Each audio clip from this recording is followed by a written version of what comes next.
Hi people, in this video I'd like to talk about not chasing women out of your life. Now you'll have to excuse me from the outset, I've just recovered from a cold, so my voice may sound a bit dicey, so I do apologise from the outset. Right, so today I'd like to talk about not chasing women out of your life. Now I'm guilty of this, as I've said in all my videos, everything that I'm talking about I've experienced and I've done.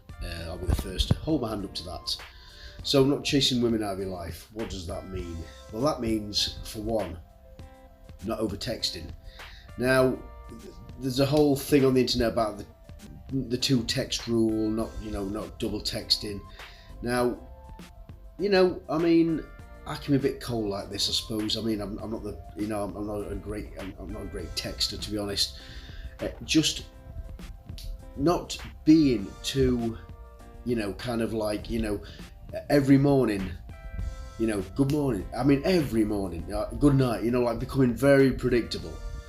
And becoming very witless with your texts and very formal.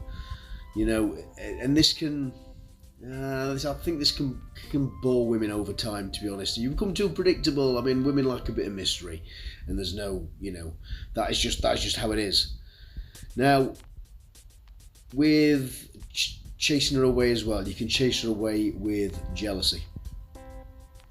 Now, again, I've been guilty of this in the past, and it's a very weak trait, jealousy.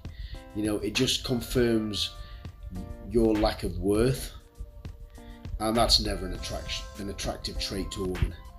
So if you display jealousy, just saving the blokes looking at your woman, and or it could apply to a woman. If she's dating a man and another woman's looking at a man,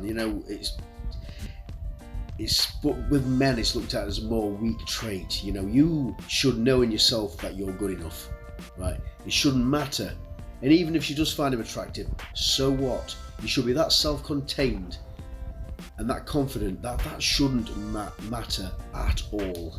Because there's always going to be people that are better than you, better looking than you, have more money than you, have different personalities than you. That is just life, and that's that's just the way it is. Now, chasing women out of your life, part 3, is just like overly pursuing, especially if you're being tested, and by being tested, she kind of draws back a little bit. Draws back a little bit. Just mirror and match the energy. Don't go, oh, where have you been? What are you doing? Do you fancy me? Oh, text, send, and going off on one and just be ridiculous.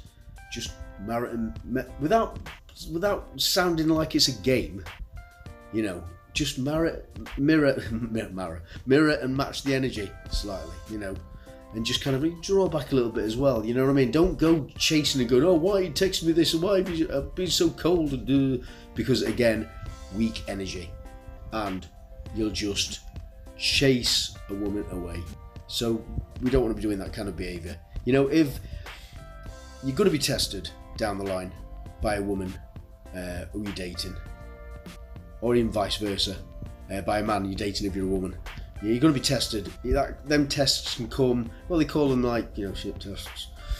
Don't want to get demonetised, so I'll not make my language abhorrent on here.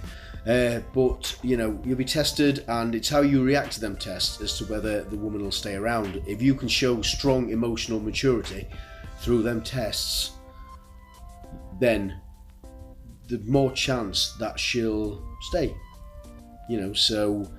But I mean, that's not always the case. I mean, the relationship might have run its course, and the backing off may be, drawing towards the end of the relationship. But then again, it might not be. So just don't be too pessimistic about it. Sort of draw back yourself a little bit and see there where it goes. Obviously, don't be a cold fish about it. Just be human. Like you've got an emotion, and you're not an AI bot or anything. Just kind of like draw back a little bit and then see what happens after that. And that's basically 3 things in this short video as to not what to do. And I'll see you in the next one.